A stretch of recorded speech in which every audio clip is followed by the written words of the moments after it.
Boa tarde. Eu sou Maria Aparecida de Souza Rosa, mais conhecida como Cida Rosa. Eu sou assistente social, sou enfermeira e trabalho na Prefeitura de São Bernardo do Campo e na Secretaria de Desenvolvimento Social e Cidadania, na assistência social. E a minha atuação é no Centro Dia do Idoso, um equipamento destinado à permanência diurna de idosos semidependentes. A temática na qual fui convidada a falar é questões do envelhecimento na atualidade. Não tenho aqui a pretensão de esgotar esse tema, até porque é um tema de muita complexidade.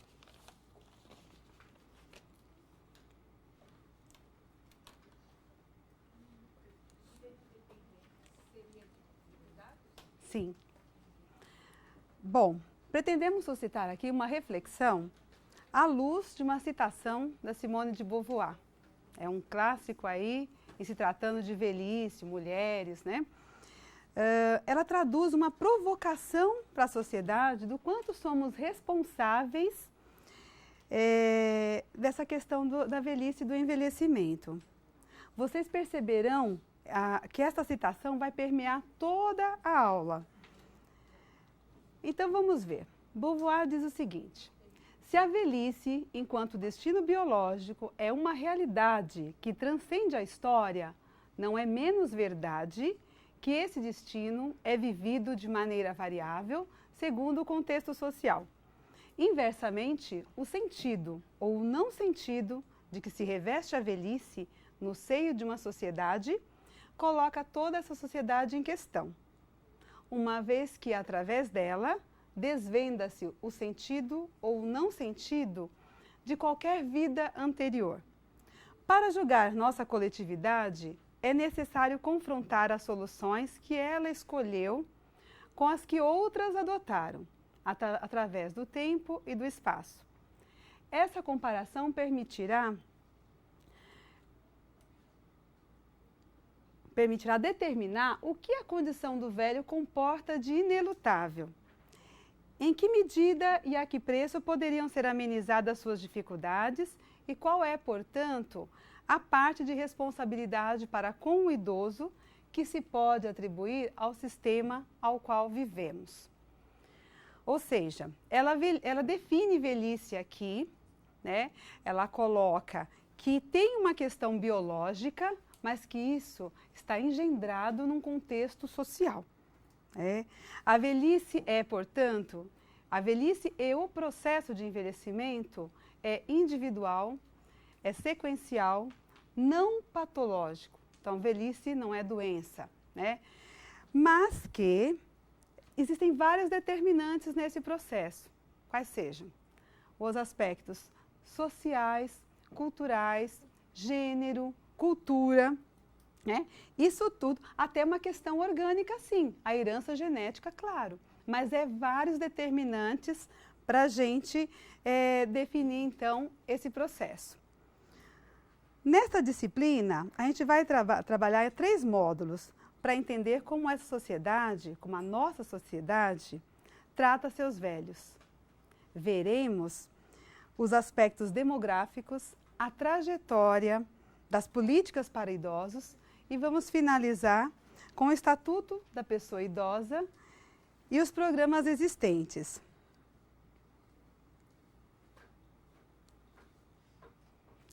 Veja, antes vamos fazer um preâmbulo aí com essa tela da Tarsila do Amaral.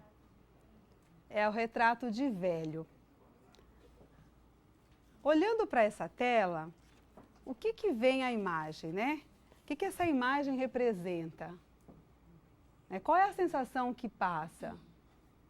De uma pessoa solitária, cansada, parece doente, isolada, né? Sem esperança. Então, o que nós podemos pensar? Que essa é a imagem que a sociedade retratava, era como essa sociedade retratava a velhice no século passado. Mas será que é só no século passado que a velhice era retratada dessa maneira? E hoje, como que essa velhice é retratada? Como nós vemos o velho? Vocês já viram aqueles símbolos no metrô, no transporte coletivo, nos bancos? Olha eles aí. É esse símbolo, essa imagem aqui do idoso, esse símbolo aqui do idoso é muito diferente do que nós vimos no retrato do velho.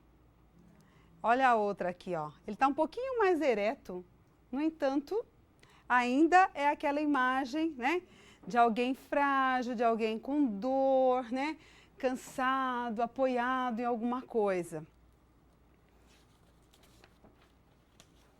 Mas, atualmente, a gente percebe uma mudança nessa concepção, né? Muito embora esses símbolos reforcem o contrário, reforcem a ideia anterior. Não se trata de negar que existam situações de velhice que tenha realmente alguma dependência, né? Alguma limitação. Mas também nós não podemos colocar, daí a gente colocar 23 milhões e meio de pessoas idosas no mesmo pacote, é muita coisa, né? E é reforçar com esses sinais aqui, com esses símbolos, todos os estereótipos que foram imputados à velhice. Percebam então que, olha, os locais públicos reforçam cada vez mais as próprias políticas, embora tenham todo no seu bojo os direitos, na medida que eles são colocados, traz, né, essa ideia implícita de dependência, de limitação, né, de doença, uma associação ou quase sinônimo de velhice e doença, que é um mito também colocado à velhice. Agora, será que tem alguma ideia, alguém pensando uma simbologia diferente? Vocês já viram esse símbolo?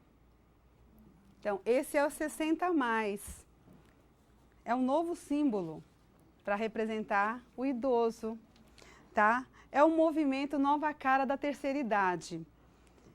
Por meio das redes sociais, esse grupo trouxe à tona a discussão desse símbolo. E viram que melhor identificava essa fase da vida. Então, o que eles fizeram? Eles entrevistaram vários idosos e nenhum se sentia representado por aquele símbolo que eu passei anteriormente. E aí começaram a sair as propostas de um novo símbolo, uma nova cara. E também pelas redes esse símbolo foi o que venceu aí, né, nessa ampla divulgação. Eles ainda estão recebendo informações de locais que estão com o símbolo anterior para ir fazendo a troca gradativa, tá?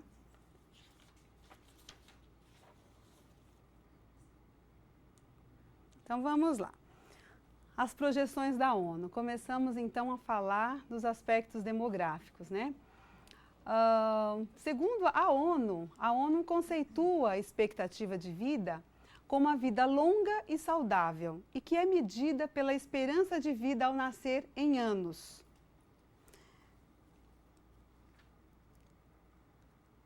Que o mundo está envelhecendo parece não ser novidade e os dados reforçam isso. Em 2012, eram 810 milhões de pessoas que tinham mais de 60 anos ou mais. Em 2050, serão 2 bilhões, né? 2 bilhões. Ou seja, dentro de 35 anos, serão 2 bilhões. Isso significa que, se alguém aqui na sala já tiver 25 anos, em 2050 já fará parte desse contingente, né? 1 em cada 9 pessoas no mundo tem 60 anos ou mais. E em 2050, 1 em cada 5, né, terá 60 anos ou mais.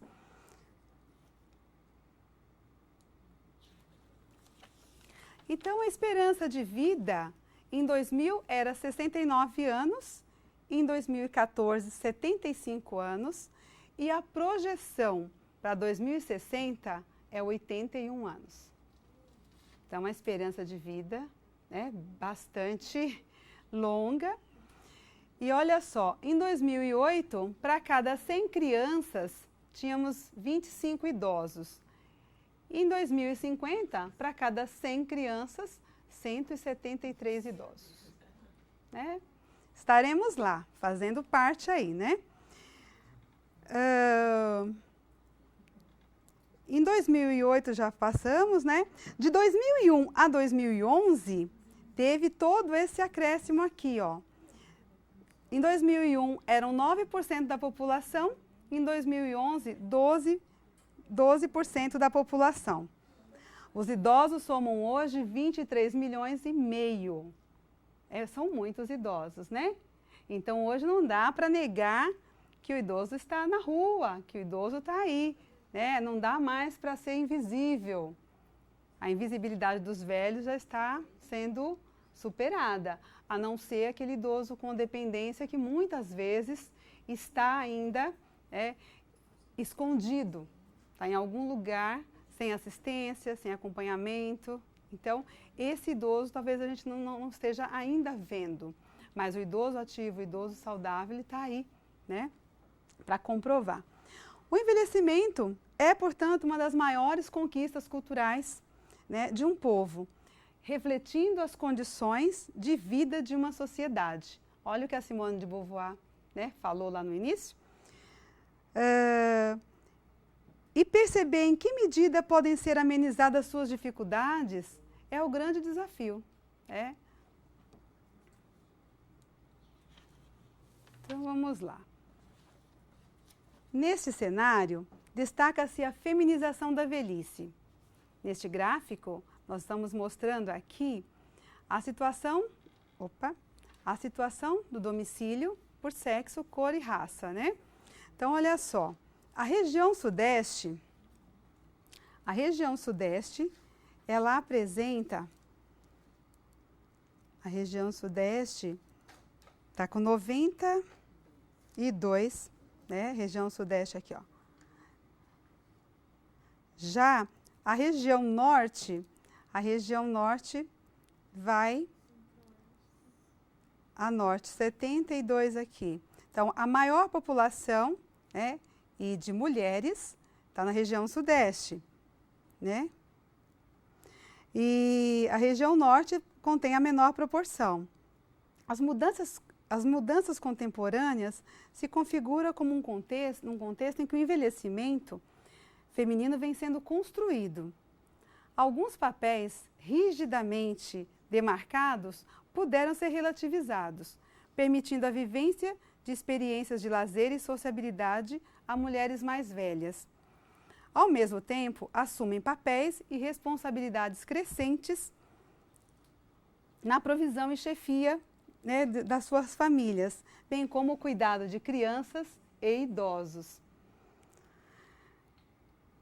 Então, o que acontece? Nós temos centros de convivência, né, nós temos grupos, né, de terceira idade, grupos em ginásticas, e algumas mulheres até têm o desejo de participar, acabam suprimindo algumas coisas, mas elas não conseguem se desvincular completamente porque têm outras atribuições em casa que ainda não as deixam plenamente podendo participar dessas atividades, ou seja, cuidando de neto, cuidando de um familiar doente, o próprio cônjuge, né, ou um outro familiar, um irmão.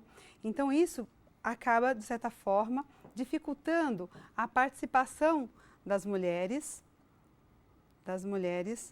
nesses espaços, ok? Então, tá aqui, ó, mulher, né, 55,5% o percentual.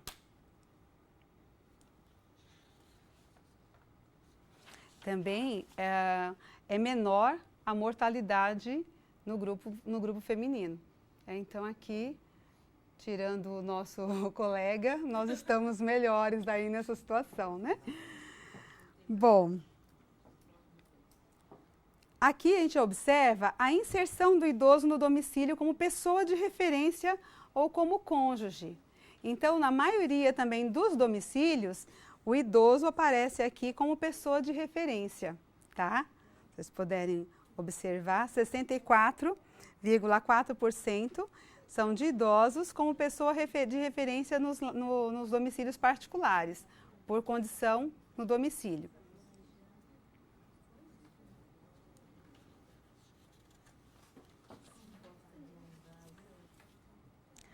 Com relação à instrução, ao grau de instrução, ao tempo de escolaridade, a média de anos de estudo aqui, nós temos 4,7 anos de estudo, mais variando de 3,3 anos de estudo no Nordeste a 5,5 no Sudeste. 28% tinham menos de um ano de estudo, sendo que no Nordeste esse indicador chegou a 46,9%. Então, muita gente, né, com baixíssima escolaridade dentro do nosso público, né, pessoas de 60 anos ou mais de idade. Agora, esse gráfico ele vai trazer para a gente os dados de renda da população idosa. E aí o que a gente observa? 76% recebia algum benefício da Previdência Social. Destes, 75% eram homens e 59% mulheres aposentadas. Percebam, se naquele gráfico a gente apresentou o fenômeno da feminização da velhice, aqui nós temos o quê? Homens, em maior número, aposentados e mulheres, né, em menor número, recebendo algum tipo de benefício.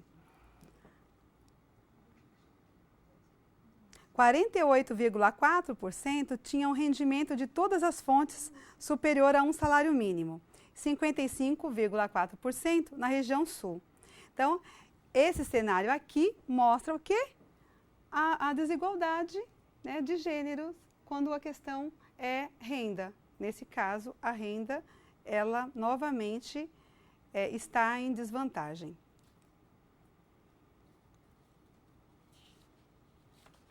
Neste gráfico é a distribuição para o rendimento per capita, tá?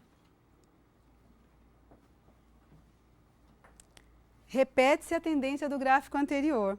Até meio per capita, aumenta a concentração no norte e nordeste e menor concentração para mais 2 salários, né, na região sul e sudeste. Também não há uma novidade aí, né? Esse é o do PNAD de 2013, só reforça a situação, né? Com rendimento mensal per capita igual ou inferior a um salário mínimo, sendo valores significativamente mais altos no norte e nordeste, 61,2. Interessa saber que nos domicílios que tinham ao menos um idoso, correspondiam a 29%, e nesses domicílios o rendimento mensal familiar per capita foi 25%, superior ao rendimento, né, dos arranjos sem idosos, ou seja, aquela situação em que a família tendo um idoso na sua casa, ele ainda tinha a sua renda aumentada por isso. Então, muitos idosos acabam mantendo as suas famílias.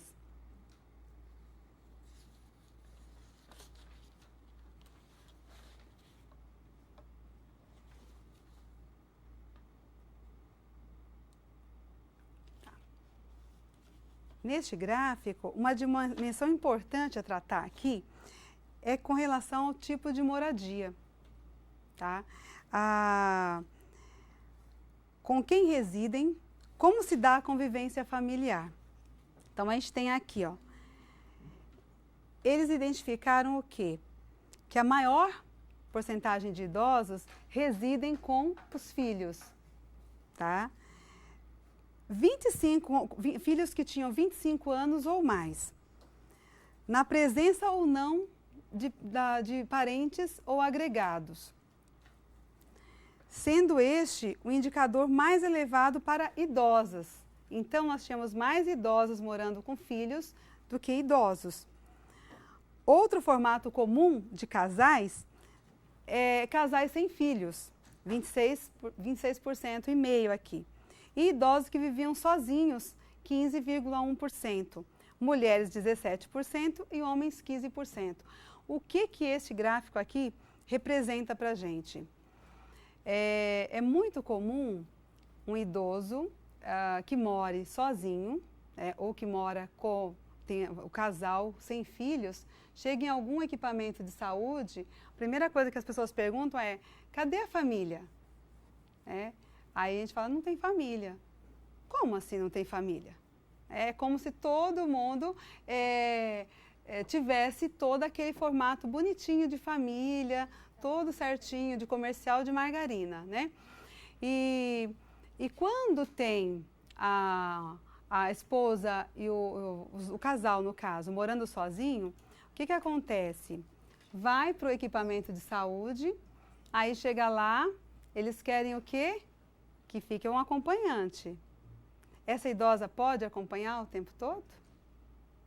Ela pode contratar, pagar um cuidador? E aí o que acontece? A gente acaba, às vezes dentro da nossa atuação, fazendo essa mesma pergunta. Ai, cadê a família? Todas as perguntas sempre começam por aí. Cadê a família? Mas de que família nós estamos falando? Quem seria essa outra pessoa? Então, o que eles comprovam aqui é isso, que 15% mora sozinho, não tem ninguém a quem recorrer, E um outro percentual, 26%, é só o casal sem filhos. Então, essa é uma realidade que ainda estamos longe de alterar, tá? Porque a ideia ainda muito presente é a ideia de uma família composta aí, por filhos. E 84% moravam em domicílios com presença de outra pessoa com algum tipo de relação parental ou agregado, cônjuge e filhos. Podemos passar o próximo bloco.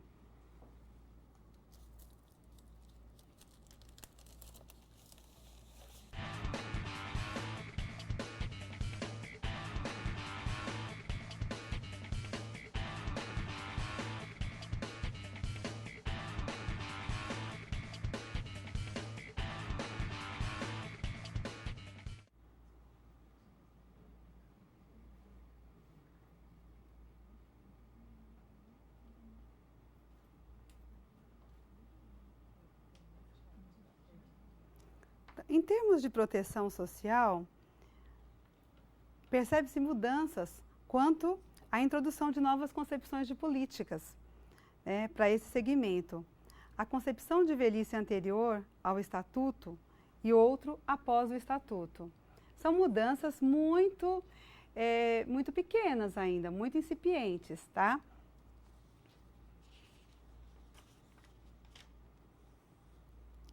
A visão dos velhos como pessoas necessariamente pobres e abandonadas, sem autonomia, carentes e limitadas para gerir a própria vida, essa visão passa por um outro momento, de um idoso ativo, um idoso saudável, um idoso que está atuante na sociedade. Trata-se de uma noção de velhice bem-sucedida, sugerindo desenvolvimento, continuidade da vida. Mas assim, essa mudança, ela foi pressionada até mesmo pelos documentos, pelos marcos legais internacionalmente conhecidos, começa a pressionar para fazer uma mudança em termos da nossa sociedade. Começamos aqui com a Declaração dos Direitos Humanos, de 1948. Lá atrás, quer dizer, naquele contexto, o mundo estava se recuperando da Segunda Guerra, estavam todos temerosos, tentando evitar uma nova tragédia. Nesse contexto, entre os países que defendiam uma declaração que os direitos humanos destacaram-se os latino-americanos, a Grã-Bretanha e o Canadá. E lá, no artigo 25, já começa a se falar de uma proteção à velhice. Então, ele diz o quê? Todo ser humano tem direito a um padrão de vida capaz de assegurar a si e sua família saúde e bem-estar. inclusive alimentação, vestuário, habitação, cuidados médicos e os serviços sociais indispensáveis e direito à segurança em caso de desemprego, doença, invalidez, viuvez, velhice e outros casos de perdas dos meios de subsistência fora de seu controle. Então, lá, em 48, isso já aparece, né, da proteção à velhice. Em 1982, a Assembleia Mundial do Envelhecimento, ela apresenta o quê? O Plano de Ação Internacional de Viena sobre o envelhecimento. Esse plano de ação contém 62 recomendações, muitas das quais têm uma relevância direta para o Pacto Internacional dos Direitos Econômicos, Sociais e Culturais. E é a base da política para a pessoa idosa no plano internacional. Então, algumas alterações vêm muito em função do que está nesses pactos aí, o que foi pactuado anteriormente, né, faz com que esse movimento de aqui a gente também pensar nessas alterações, né? Isso foi em 82, depois em 88 o Protocolo de São Salvador, e aí lá no artigo 17 eles dizem o quê? Toda pessoa tem direito à proteção especial na velhice. Nesse sentido, os Estados partes comprometem-se a adotar de maneira progressiva as medidas necessárias a fim de pôr em prática esse direito, e especialmente medidas necessárias proporcionar instalações adequadas, bem como alimentação, assistência médica especializada, às pessoas de idade avançada que careçam delas e não estejam em condições de provê-las por seus próprios meios. Executar programas trabalhistas específicos destinados a dar às pessoas a possibilidade de realizar atividade produtiva adequada às suas capacidades, respeitando sua vocação e desejo. Promover a formação de organizações sociais destinadas a melhorar a qualidade de vida das pessoas idosas. Esse protocolo de São Salvador, ele foi promulgado aqui, no Brasil, pelo Decreto 3.321, de 30 de dezembro de 99. Ou seja, em 88, tinha essa convenção. No Brasil, o decreto que promulgou foi de 99, ou seja, 11 anos depois, né? Um pouco depois. Em 91, a Assembleia Geral da ONU traz os princípios das Nações Unidas em prol das pessoas idosas. Esses princípios estão divididos em cinco seções, que aí vocês observam: independência, participação, cuidado, satisfação e dignidade. Independência inclui o acesso à alimentação, à água, à habitação,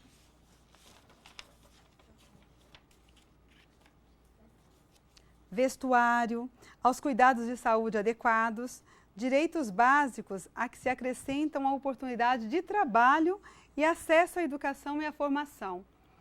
Naquele gráfico lá, em que eu mostrei a questão do tempo de estudo, dá para entender porque aparecem todos esses marcos a questão da educação, né? Da profissionalização, por conta dessa baixa, né? Da formação mesmo.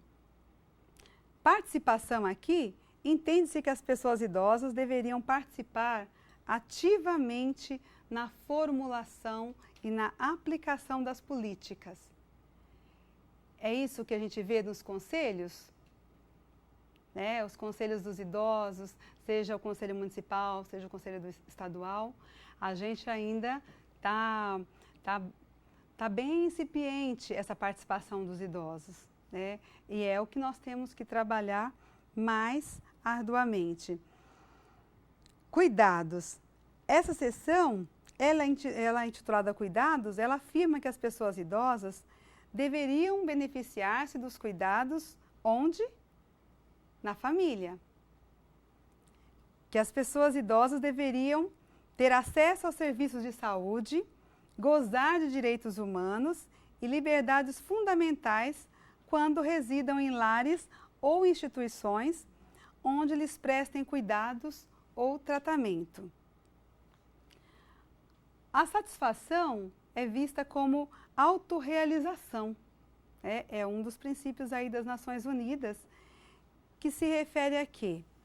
Que as pessoas em idade deveriam poder aproveitar as oportunidades de desenvolver plenamente o seu potencial, mediante o acesso aos recursos, desenvolver educativos, culturais, espirituais e recreativos da sociedade. Um outro princípio, e o último princípio, dignidade.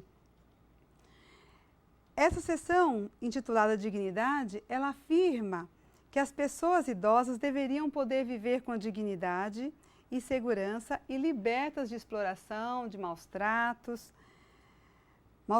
físicos ou mentais. Ser tratadas dignamente, independente da idade, do sexo, da raça ou da origem étnica, da deficiência, da situação econômica ou qualquer outra condição, e ser valorizadas independentemente da sua contribuição econômica. Então, vejam que esses princípios, nós vamos deparar com eles na Política Nacional do Idoso, posteriormente, né, no próprio Estatuto do Idoso. E aí, em 1994, a gente tem a Conferência Internacional sobre População e Desenvolvimento. E a temática era: não devemos considerar o envelhecimento da população como uma carga, senão como uma oportunidade.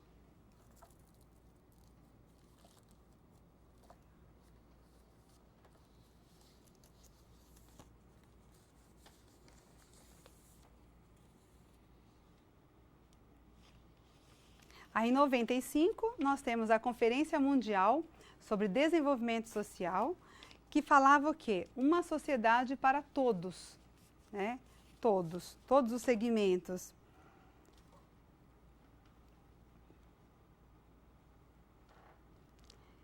E em 99, então, nessa conferência, também definiu-se o Ano Internacional das Pessoas Idosas, que foi em 1999.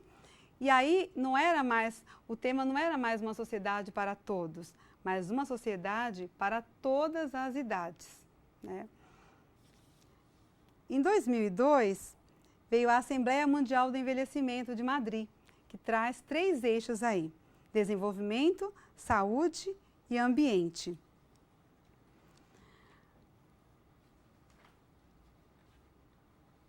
A Assembleia adotou uma declaração política e o Plano de Ação Internacional sobre o Envelhecimento de Madrid. Esse plano de ação pedia mudanças de atitudes políticas e práticas em todos os níveis para satisfazer as enormes potencialidades do envelhecimento no século XXI. Suas recomendações específicas para a ação dão prioridade às pessoas mais velhas e desenvolvimento, melhorando a saúde e o bem-estar na velhice e assegurando habilitação e ambiente de apoio. Uma sociedade para todas as idades possui metas para dar aos idosos a oportunidade de continuar contribuindo com a sociedade. Para trabalhar nesse sentido, é necessário remover tudo o que representa exclusão e discriminação contra os idosos, né? Então, atingir isso, né?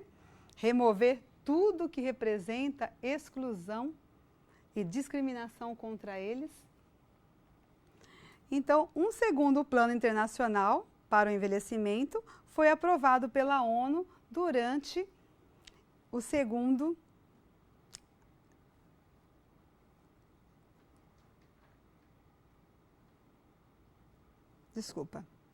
Foi aprovado durante a segunda Assembleia Mundial sobre o Envelhecimento, realizada em abril de 2002. Essa Assembleia discutiu exclusivamente os problemas relacionados aos idosos, retirando-se um documento que deu origem ao plano mencionado.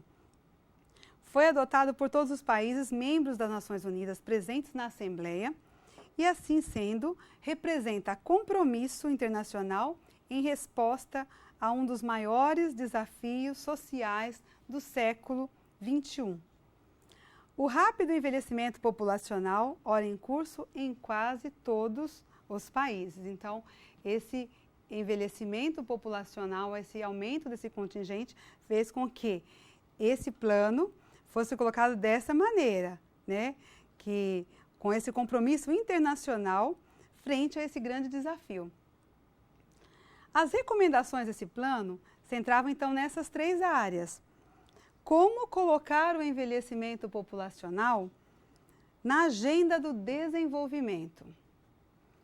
Segundo, dar uma importância singular e global à saúde. E como desenvolver políticas de meio ambiente, tanto do ponto de vista físico quanto social, que atendam às necessidades de indivíduos e às sociedades que envelhecem.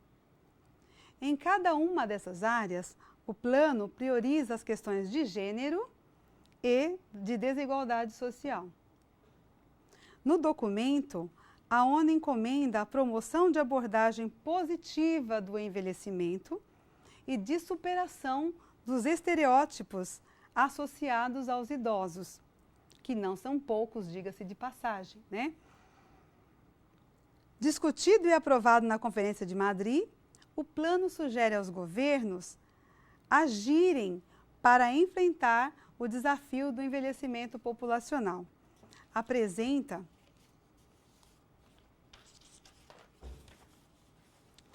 aos responsáveis pela formulação de políticas de países presentes um conjunto de 117 recomendações, que abrangem 3 esferas prioritárias: envelhecimento, desenvolvimento, promoção da saúde e do bem-estar na velhice e garantia de ambiente propício e favorável. O Plano de Ação Internacional sobre o Envelhecimento pede mudanças de atitudes, de políticas e de práticas em todos os setores, buscando concretizar as enormes potencialidades do envelhecimento no século XXI. Segundo o texto, todas as pessoas idosas deveriam poder envelhecer com segurança e com dignidade e continuar a participar na sociedade como cidadãos com plenos direitos.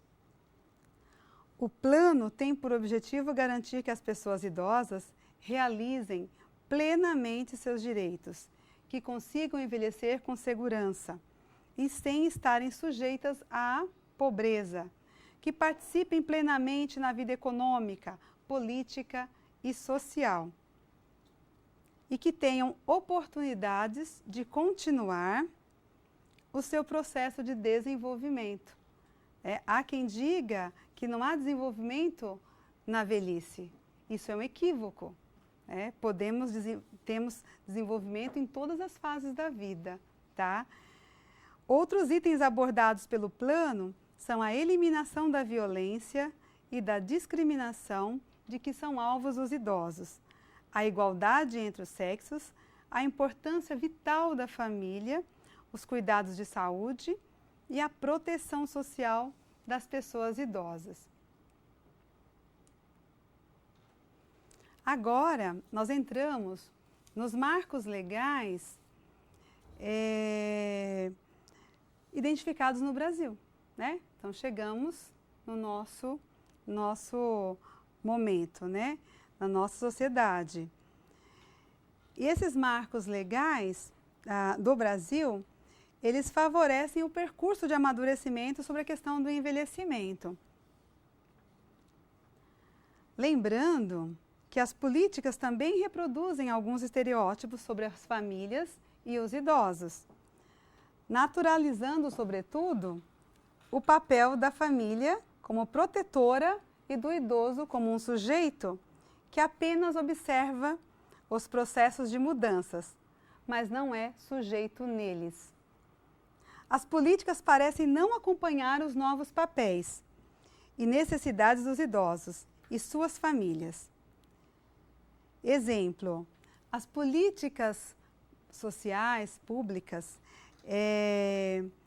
negligenciam as famílias numa questão fundamental que é de idosos dependentes, né?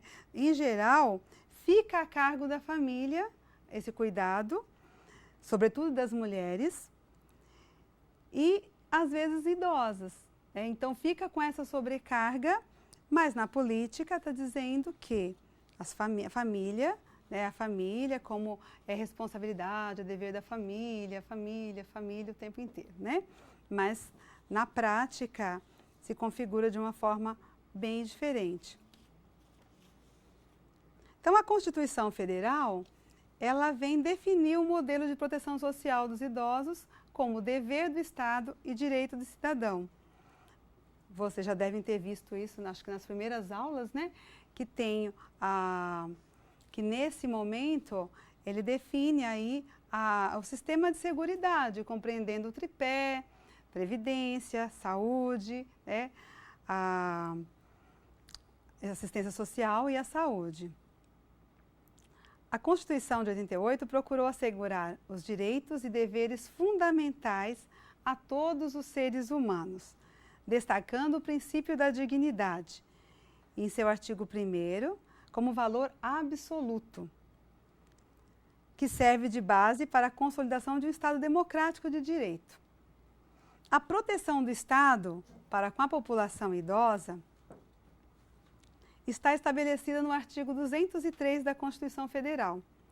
A Constituição assegura o direito a um salário mínimo mensal ao idoso que não possuir meios de prover a própria manutenção ou de tê-la provida por sua família. Por outro lado, em escopo mais amplo, este artigo por si só já é suficiente para garantir a proteção do idoso, porque assegura sua participação na comunidade, defendendo sua dignidade, bem-estar e o direito à vida. É importante destacar que na Carta Magna, os direitos da pessoa idosa estão presentes nos capítulos referentes à assistência, à família, ao trabalho e à previdência.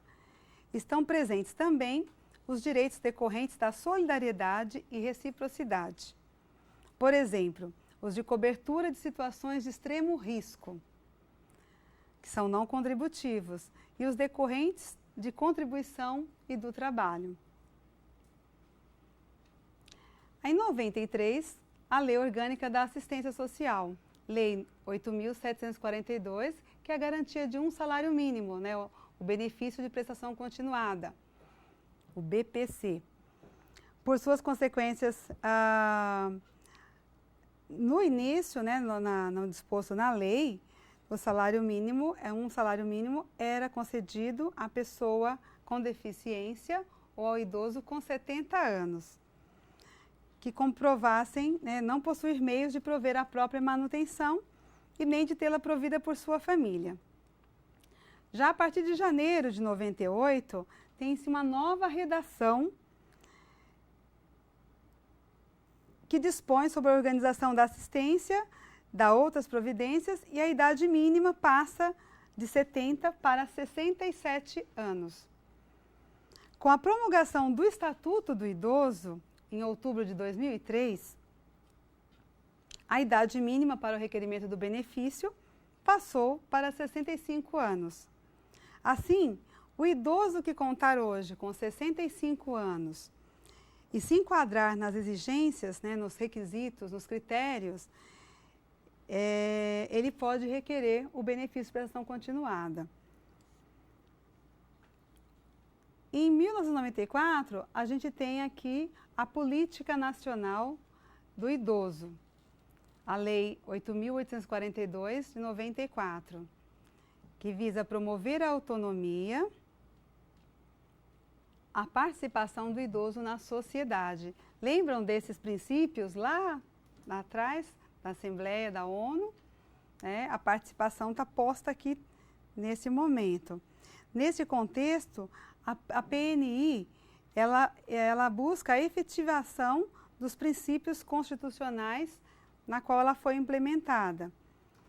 É o resultado de inúmeras discussões e movimentos da sociedade civil que regulamenta a Política Nacional do Idoso. É regida por princípios que orientam a responsabilidade da família, da sociedade e do Estado para garantir os seus direitos, a dignidade de bem-estar e a vida da pessoa idosa.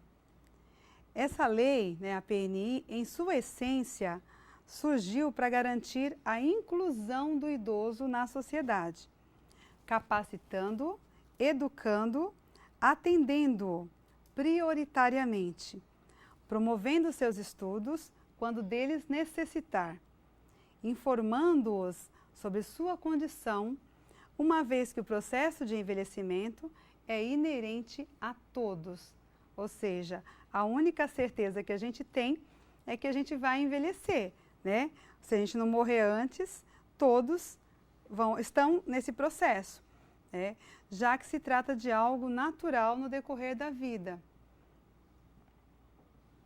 Em 2003, o Estatuto do Idoso é promulgado, em Lei 10.741, ela vem regular os direitos assegurados à pessoa idosa.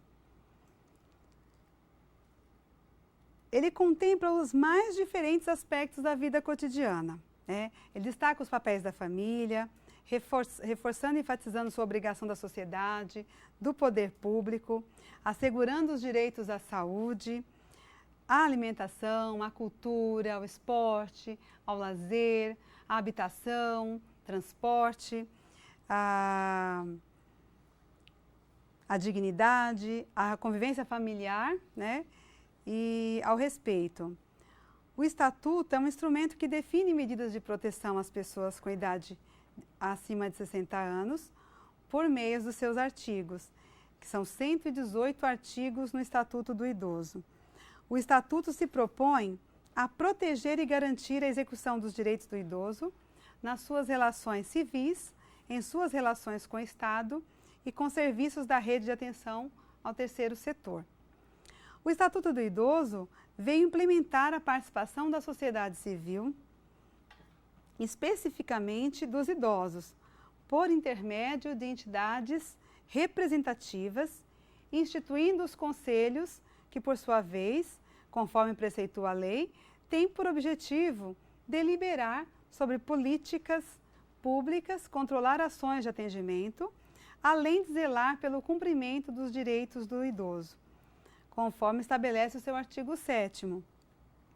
Essa legislação, elaborada com intensa participação das entidades de defesa dos interesses das pessoas idosas, foi aprovada e sancionada em outubro, 1º de outubro de 2003, após tramitar 7 anos pelo Congresso Nacional. Veio para garantir e ampliar os direitos dessa população.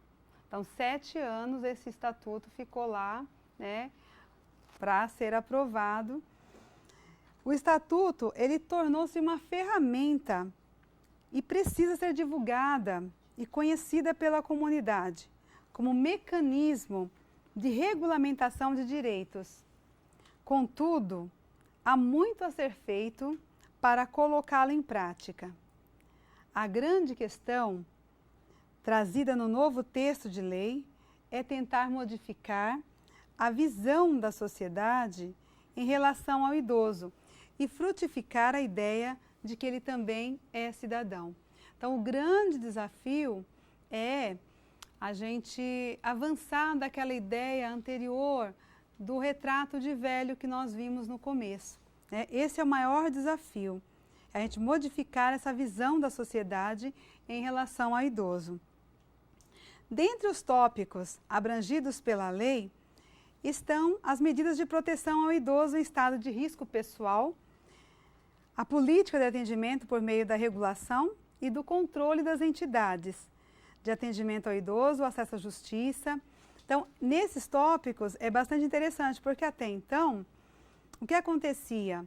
as instituições que atendiam o idoso em acolhimento, ela não tinha uma regulamentação específica, né?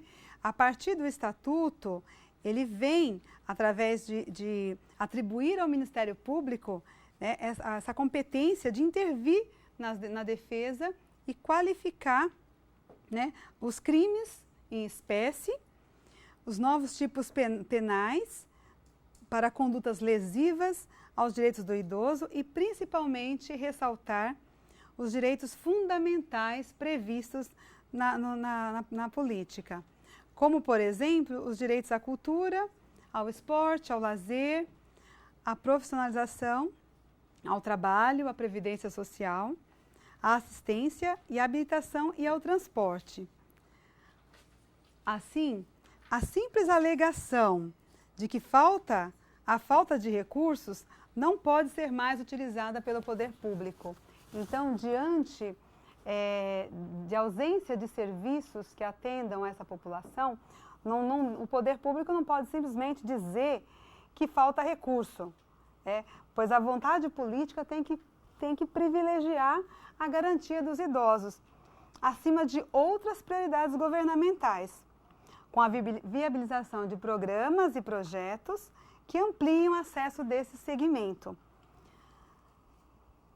Ademais, no Estatuto indica os mecanismos de exigir e garantir a fiscalização e a promoção desses direitos, que sejam cumpridos pelo Ministério Público, pelo Conselho do Idoso, pela Ordem dos Advogados do Brasil e pelas associações que contenham em seus estatutos a possibilidade de demandar em juízo para a garantia de idosos, garantia do direito dos idosos. Então, deixa muito claro a forma e o mecanismo para exigir que esses direitos, esses serviços, esses programas se concretizem, sejam implementados.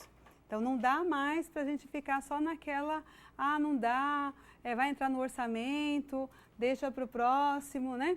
Não, existem mecanismos muito claros hoje para fazer com que se garanta a implementação mesmo desses serviços, tá? E os mecanismos, eles situam-se em duas dimensões: políticas públicas e instrumentos judiciais. As políticas públicas possibilitam ao governo atuar de forma preventiva, a fim de evitar a ocorrência de violação de direitos. E os instrumentos judiciais são usados pelo judiciário, com mecanismos processuais que exercem o papel repressivo, minorando as consequências de possíveis violações ocorridas, embora em alguns casos possam ser utilizados preventivamente, os quais podem ser listados habeas corpus, mandado de segurança, habeas data, mandado de injunção, ação popular, ação civil pública e direito de petição. Continuaremos no próximo bloco.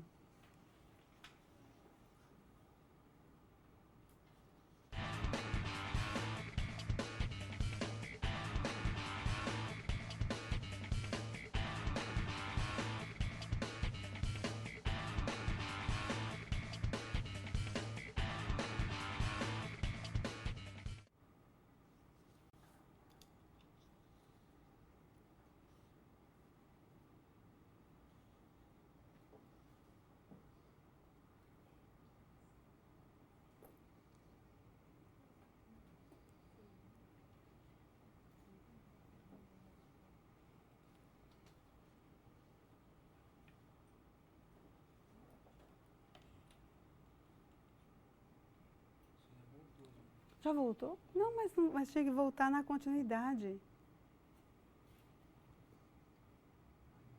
Tá. Então, deixa eu mudar tudo aqui.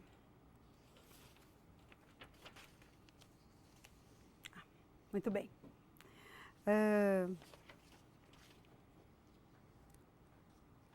Então, o artigo 8º da Lei 10.741/2003 menciona que o envelhecimento é um direito personalíssimo e sua proteção, por conseguinte, constitui um direito social.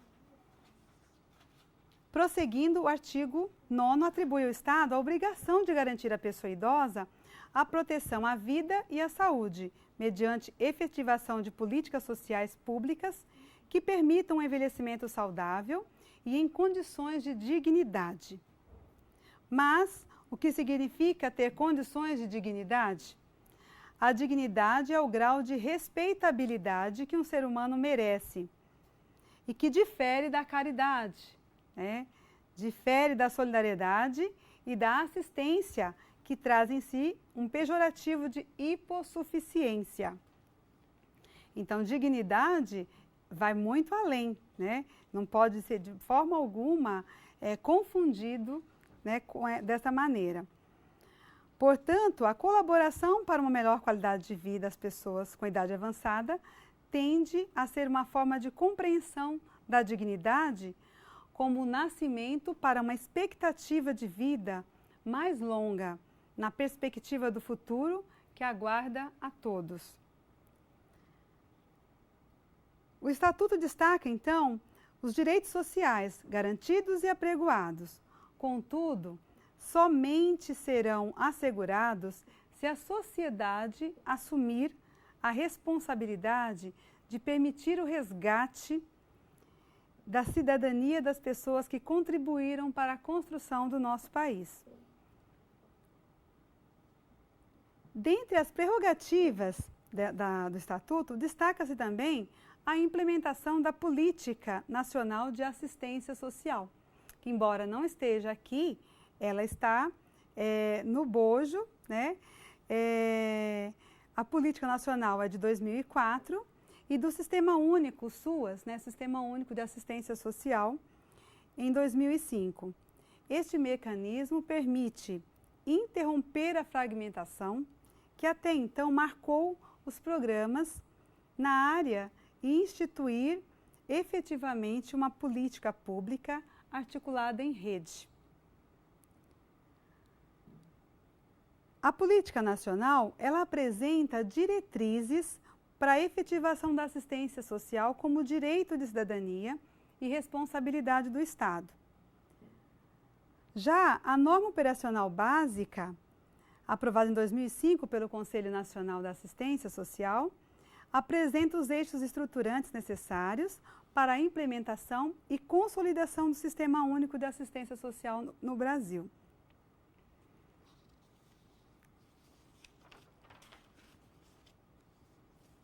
A Política Nacional de Assistência Social é também reconhecida como política de proteção, em vez de seguridade, considerando que, como proteção, a assistência social terá a missão de prover a proteção à vida, reduzir danos, monitorar populações em risco e prevenir a incidência de agravos à vida em face das situações de vulnerabilidade. Neste contexto, como ação protetora, a assistência social deve propiciar 3 tipos de segurança: de sobrevivência, de acolhida e de convívio. A proposta do SUAS, criada em 2005, é um dos termos da lei, uma estratégia de organização dos preceitos, disposição, ações e procedimentos previstos na LOAS e na PNAS. Esse sistema, ele define, define como os serviços, os benefícios, os programas e projetos de políticas de assistência social vão ser organizados e colocados a serviço da população. Os padrões de atendimento, além das formas de acompanhamento e avaliação do sistema. Destaca-se que a proteção social ao idoso, no âmbito da assistência social, implica tanto a garantia de renda como de serviços especializados, conforme a Lei Orgânica da Assistência e a Política Nacional de Assistência. Neste novo paradigma, as ações de assistência social se dividem em 2 categorias de atenção, de acordo com a natureza, com o tipo e a complexidade de atendimento. Em proteção social, como proteção social básica e proteção social especial. O serviço de fortalecimento de vínculos é um dos serviços dentro da proteção que diz respeito diretamente à população idosa, no serviço de fortalecimento de vínculos voltado para os idosos com a perspectiva de quê? De desenvolvimento da autonomia, de sociabilidade, vivências em grupos, lazer, valorizar as experiências vividas dessa população.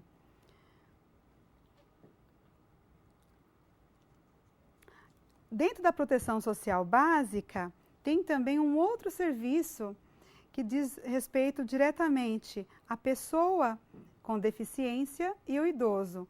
É a proteção social básica no domicílio, que tem porta de entrada no SUAS pelo CRAS. Temos também, na proteção especial, a gente já tem um acolhimento institucional, que é de natureza provisória e excepcionalmente de longa permanência, quando esgotadas todas as possibilidades de autossustento e convívio dos familiares.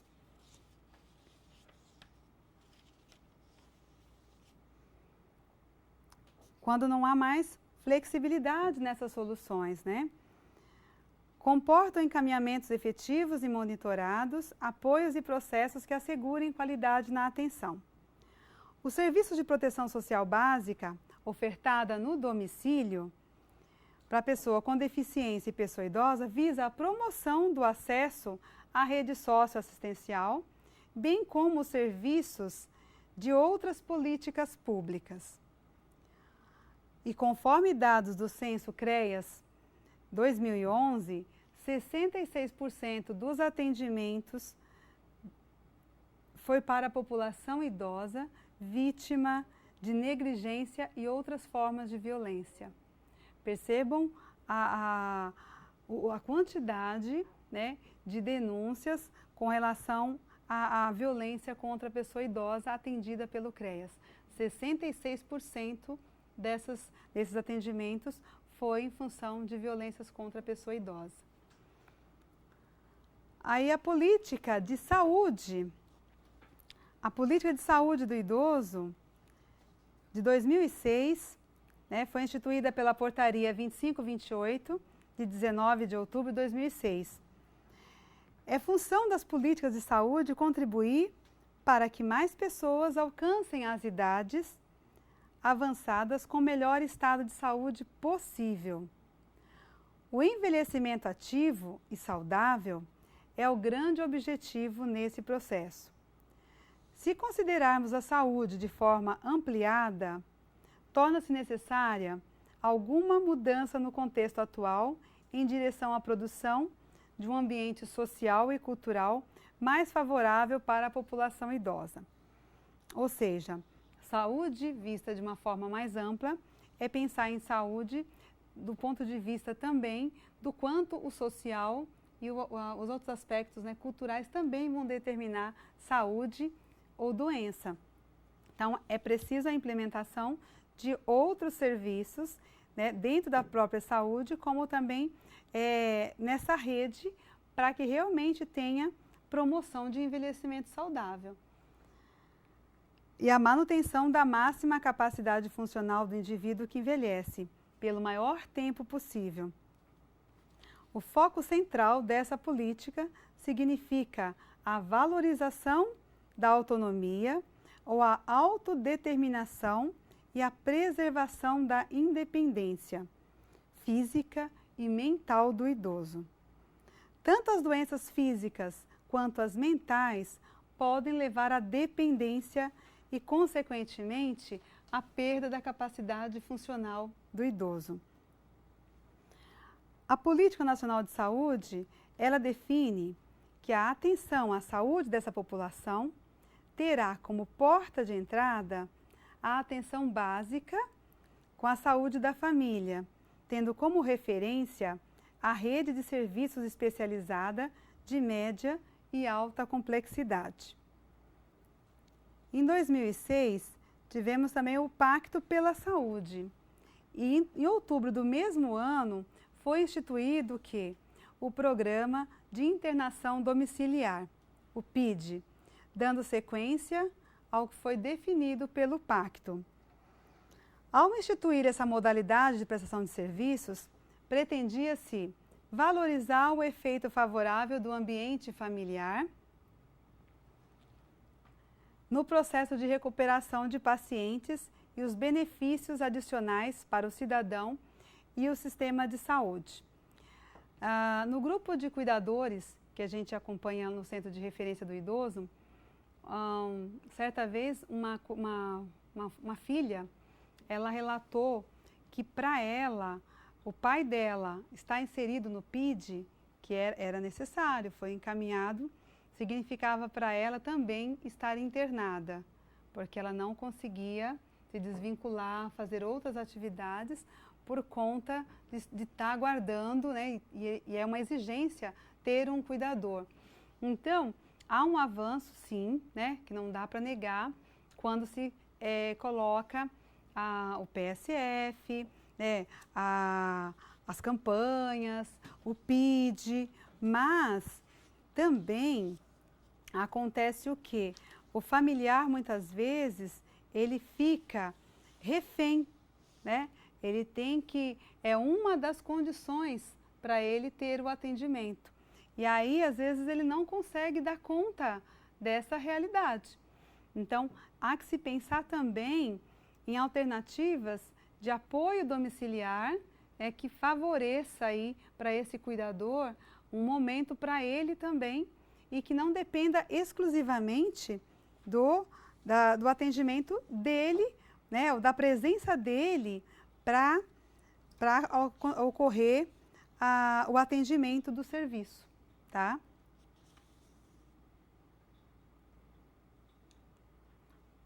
Podemos passar o próximo bloco.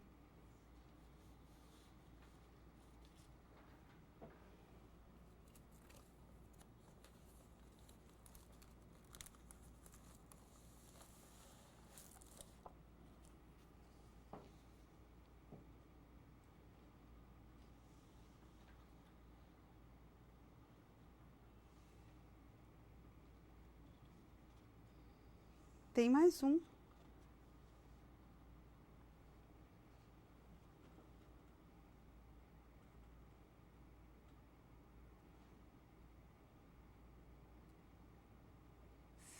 Sim, mas um era a continuidade.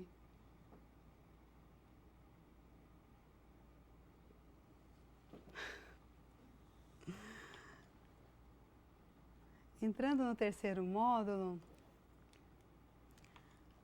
a gente vai falar especificamente do Estatuto do Idoso e os programas de atendimento.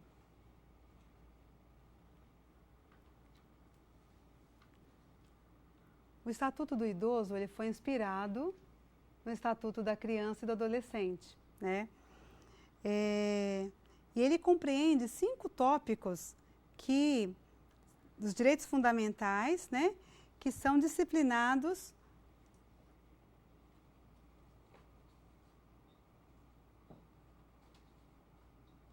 Não achou?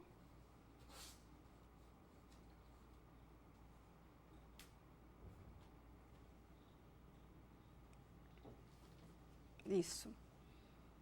Que são disciplinados os direitos, dentro dos direitos, os 5 tópicos são direitos fundamentais, as medidas de proteção, política de atendimento, acesso à justiça e crimes em espécie. Então tem o 6º aqui, o crime em espécie, que estaria junto com acesso à justiça, como eu vou falar posteriormente. Dentro dos direitos fundamentais, a gente vai ter o direito à vida, à liberdade, ao respeito e à dignidade, aos alimentos, à saúde, à educação, à cultura, ao esporte, ao lazer, à profissionalização e ao trabalho, à previdência social e à assistência social, à habitação, o transporte, e a seguir nós vamos explicitar cada um deles.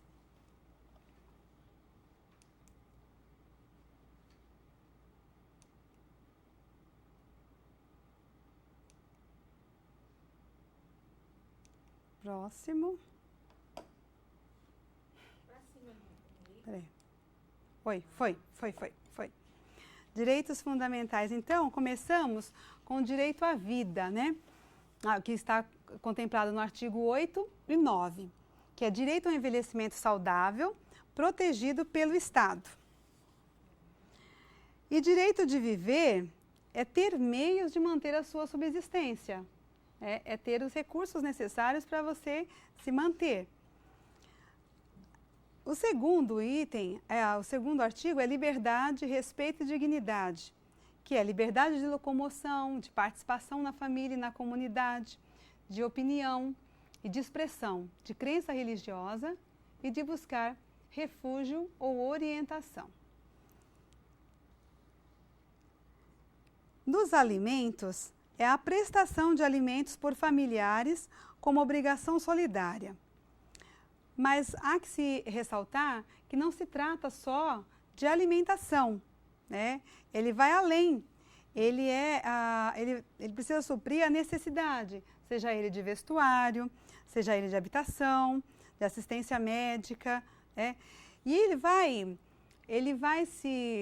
essa prestação de alimentos pela família vai ser regida pelo princípio da proporcionalidade. O que vem a ser?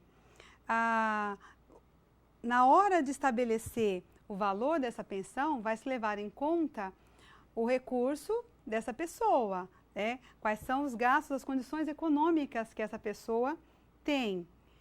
Agora, um detalhe é que tem que ser requerido pelo próprio idoso. E ele pode, inclusive, optar qual familiar ele vai designar para pagar os alimentos. Não necessariamente precisa ser todos os filhos. Não sei se eu estou falando o óbvio aqui para vocês. Você já... Não? O que acontece? Mesmo que tenha filhos, né, vários filhos, ele pode dizer, não, eu quero receber do filho tal, porque eu sei que ele tem uma condição razoável, né, confortável. Então, e ele tem que entrar com essa ação, exceto se ele for interditado, tiver um curador, e esse curador que venha entrar com a ação solicitando alimentos. E assim, a gente pensa às vezes que é só o filho, né? Então quando era criança se exigia do pai, agora o pai tem que se exigir do filho. Não, pode se estender até o 4º grau de parentesco, alinhado com o direito sucessório. Então, às vezes a pessoa fala, mas é só minha tia. Mas olha, se ela não tem filhos, observem bem onde é que você está, que pode também, se o idoso entrar com a ação de alimentos, você precisa fazer essa prestação, tá? E aí, é muito difícil para o idoso entrar com uma ação pedindo alimentos para o familiar, né? E isso vai demandar um desgaste emocional muito grande. E muitas vezes é a ruptura, a entrada em uma ação, ela pode provocar a ruptura permanente desses vínculos. Às vezes o que estava bastante conflitante pode, nesse momento, se perder. No entanto, em alguns momentos tem que entrar mesmo, porque do contrário a pessoa não vai ter condições de prover, né, a sua subsistência. Aí eu trago um caso, uma situação que eu atendi no grupo de cuidador e ela era acompanhada também pelo CREAS. Era uma idosa, morava com o esposo estava acamado e 2 filhos, ela tinha 2 filhos com uma condição bastante confortável, né, emprego, uma condição que daria para auxiliá-la. No entanto, o que o filho fez? O filho optou por interditar a mãe. A intenção dele era interditar a mãe, o pai já estava interditado, a mãe era a curadora. Então, interditando a mãe, logo também suspenderia a interdição do pai. O filho assumiria, então, a curatela dos 2. E ela, muito lúcida, muito esclarecida, Ela disse, não, mas eu sei o que eles querem. Eles querem que me interditar, colocar a gente numa instituição, vender a casa, né, e a gente que fique nos cuidados de uma instituição. Mas eu não quero, eu tenho a minha casa. E ela foi muito forte, ela foi muito firme no seu posicionamento. Ela procurou, né, ela foi à promotoria, ela foi ao Ministério Público, procurou a promotora do idoso. Lá foi colhido o depoimento dela, aí o Ministério Público acolheu, né, entrou então com o processo de alimentos contra os filhos.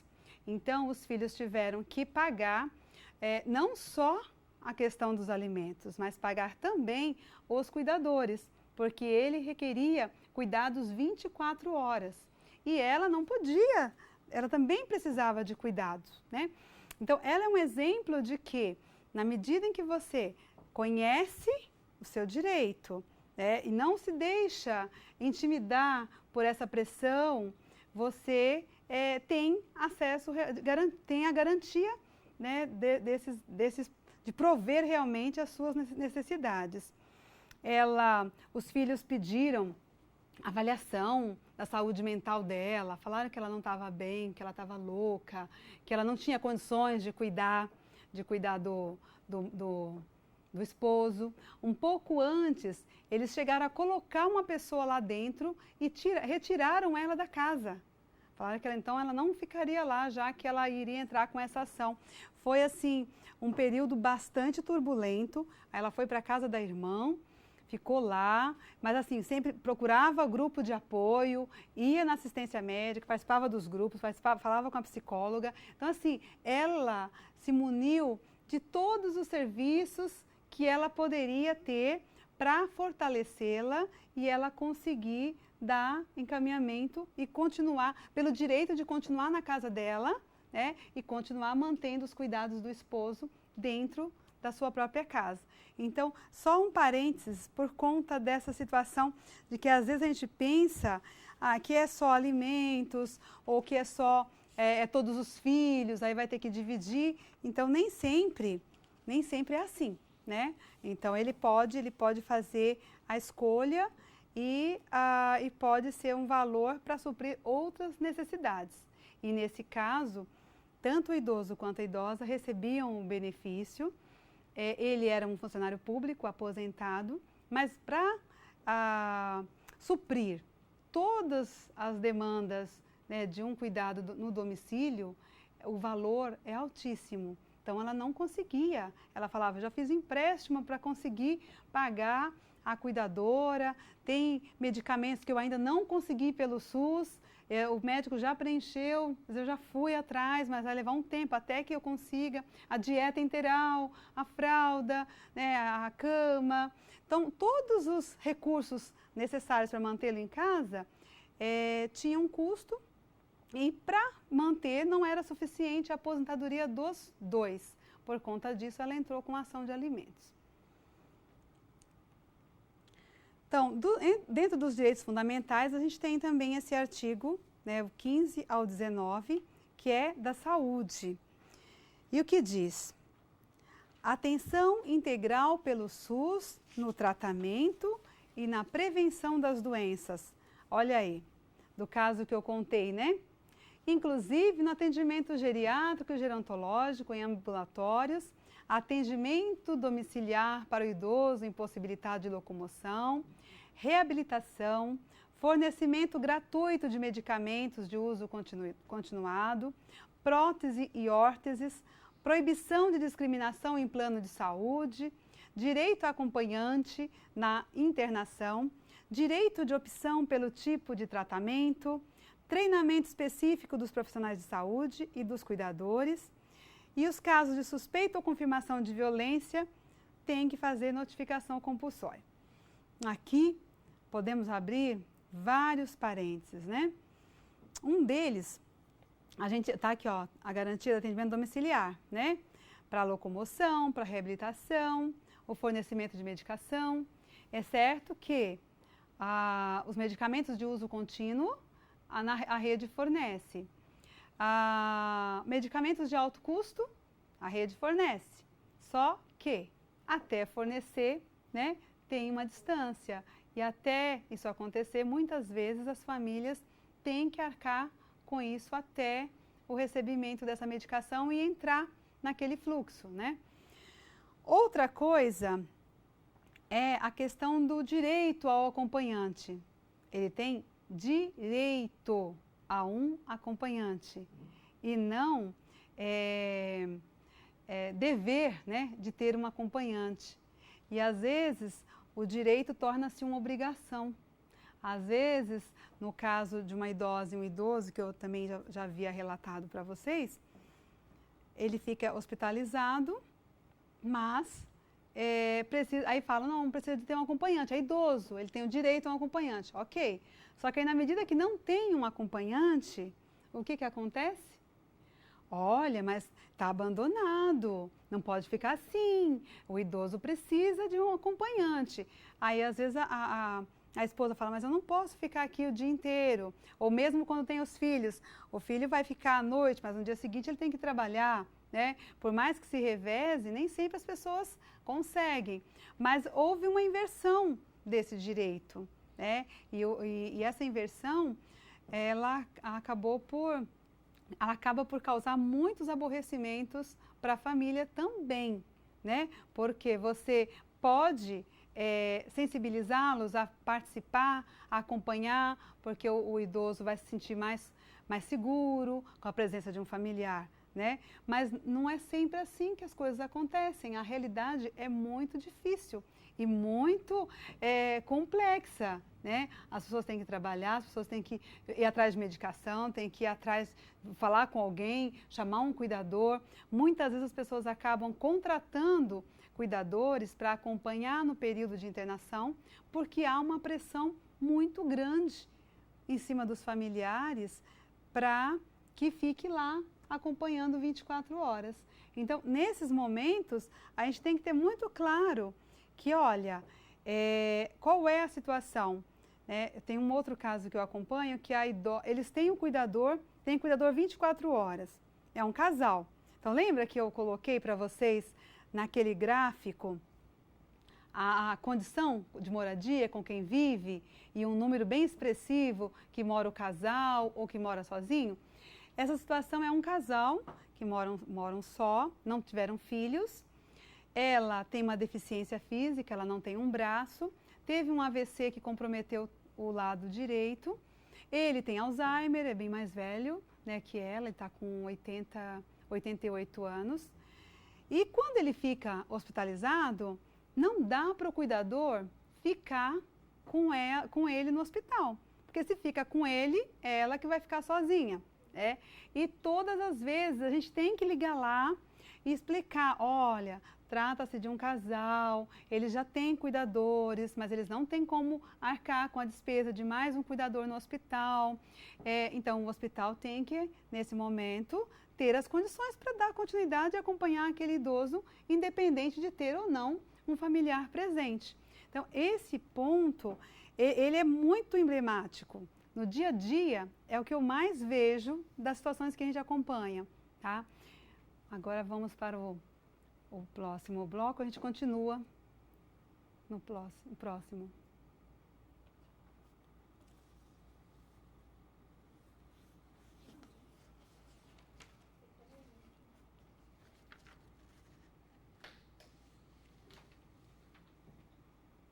Já acabou todo o tempo?